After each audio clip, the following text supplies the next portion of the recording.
ગુજરાતમાં ચાંદીપુરા વાયરસને લઈને ચિંતા વધી છે।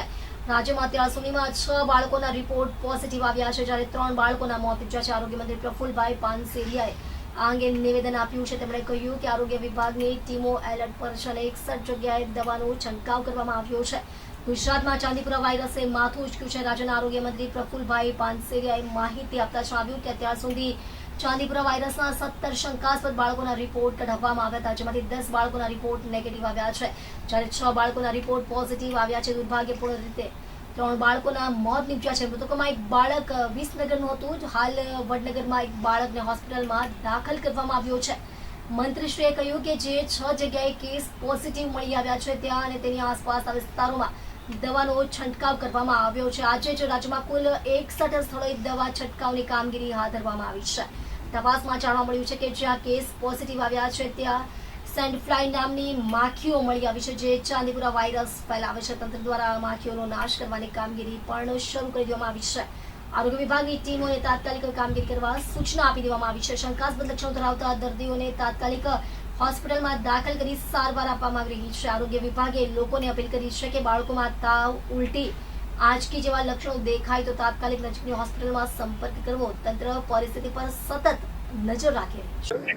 ચાંદીપુરા વાયરસની અંદર અત્યાર સુધીમાં 17 શંકાસ્પદ બાળકોને જે એના સિમ્પટમ્સ દેખાતા હતા એમના રિપોર્ટ કરવામાં આવ્યા છે, જેમાંથી 10 સંપૂર્ણપણે નેગેટિવ આવ્યા છે। 6 બાળકોને આ ચાંદીપુરા વાયરસ પોઝિટિવ આવ્યો છે, જેમાંથી 3ના મૃત્યુ થયા છે। એ અગાઉ પણ પ્રેસ નોટ અને આપણે જાણ કરી અત્યારે એક પેશન્ટ જે વિસનગરનું છે એમને ત્યાં વડનગરના હોસ્પિટલમાં દાખલ કર્યું છે, જે સ્ટેબલ છે। ગયા વખતે 2024માં ચાંદીપુરા વાયરસ જ્યારે દેખાયો હતો ત્યારે 61 ગામોમાં 14 જિલ્લાના 61 ગામોમાં એનો વિસ્તાર હતો અને ત્યાં આપણે પેશન્ટ મળ્યા હતા। તો આજે તમામ 61 સ્થળો પર પણ દવાનો છંટકાવ, ત્યાં પણ તપાસ કરવામાં આવી છે। ત્યાં પણ શંકાસ્પદ કોઈ કેસ હોય તો એમને હોસ્પિટલ દાખલ કરીને એમના ટેસ્ટ કરવા માટેની આરોગ્યની ટીમને સૂચના આપી છે, જે કામગીરી શરૂ થઈ।